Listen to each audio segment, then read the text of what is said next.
ઓફિસે કેટલી વાર હું અહીંયા આવું છું બરાબર કે નહીં એસપી સાહેબની પાસે ને આટલી બધી વાર અરજી મેં કરેલી છે ને આ બધું મારું ઘર બહાર આવી રીતને મારું મગજ બાંધીને મને આવી રીતને કરીને અહીંયા હું પૂછીને આ વિડીયો બનાવેલો છે તો આ પોલીસના લીધે મારા લાખોના લાખો રૂપિયા જાય છે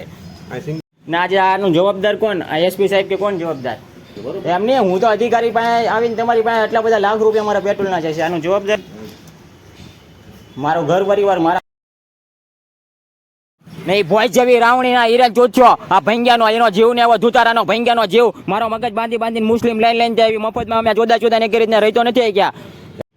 ના એસપી નો ભોસડો ને આ બધા આઈપીએસ ને આ બધા કરે શું એની માનો ભોસડો છે કેમેરામાં લાવ્યું છું મારું બધું જોદાય જાય મફતમાં ને મારું એક રીતને હું તો એક રીતને મરી ગયેલો આજે મારા બાપનો જન્મ મારો જન્મ આ મફતમાં જોદાતું હોય ત્યારે ક્યાં હતા બધા અધિકારી હોય તે ને અત્યારે એક રીતને રહીએ કે હું નથી રહ્યો ને મારું ઘર પરિવારનું કોણ જવાબદાર આ મારું કોણ જવાબદાર અત્યારે બધું મારી એવી રીતના કરી નાખવામાં આવ્યું હોય એ તો બધી ભંગ્યો ભાડે રહેતી હોય ભાડે કારખાનું હોય બીજા પાસેથી રૂપિયા લઈને વાણિયાની બધી રાંડુઆ જગ્યા બધા જૂના ઘરોમાં જીવતી હોય ને ભાજપ સરકારે ન હોય એવો હરીનો ભંગ્યો હવે એ ઇન્સ્યોરન્સ લઈને બેઠો હોય લાખો રૂપિયાના ને હિરણ જોચ્યો ને એ બધા એવા રૂપિયાના ને એવા વાણિયાની બધી ભોસું હવે આવા ચાલાકામાં હું કાંઈ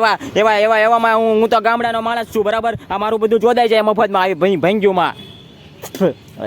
ને એવા ભંગ્યાઓની સજા મારી ઉપર એટલા યરો થી આ એસપી ને આવી બધી રાંડુ ને એની બધી રાંડુ એવી ગોઠવીને મફતમાં હું જોદાઈને જીવ્યા કરું એક રીતના રહીએ નથી કોઈ કબૂતરથી જેમ એવી રીતે મારો બાપ મફતમાં જોતા કબૂતર જેમ જીવન જીવતો હોય એનેથી ને મારો બાપ મફતમાં મરી ગયેલો જેમ મજૂરી કામ હું મજૂરી કામ ને મારું બધું એવી હિરણ જોત્યા ને અમારી યાર અધિકારીઓ બેઠો તો એક વસ્તુ હું સમજાવું ના લાખો રૂપિયા મારા મમ્મીના આટલા હદના તો જાય આખો મારા બાપને આટલા 50 વર્ષ મજૂરીને કામ મફતમાં મરી જાય છે એને વાપરવાના હાવ રૂપિયા આપી દીધા હોય છે અમે મારા મમ્મીના રૂપિયાથી કોઈક વાર જમીને રહ્યા હોય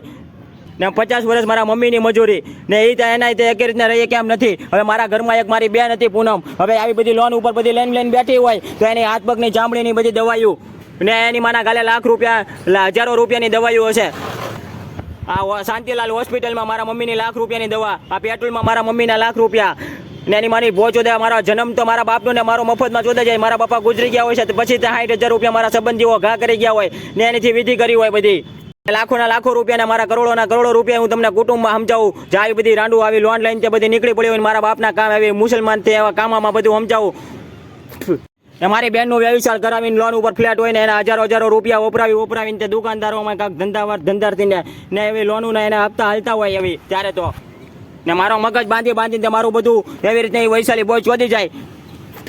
એવા વાણિયાના ભોસલામાં અમે એવી રીતના ભંગ્યા જેવા થઈ જાય એનો જવાબદાર કોણ આ રૂપિયા નહીં તો એની માના ભોસલામાં ગયા બધું ને અમે તો ગામડાના માણસો છીએ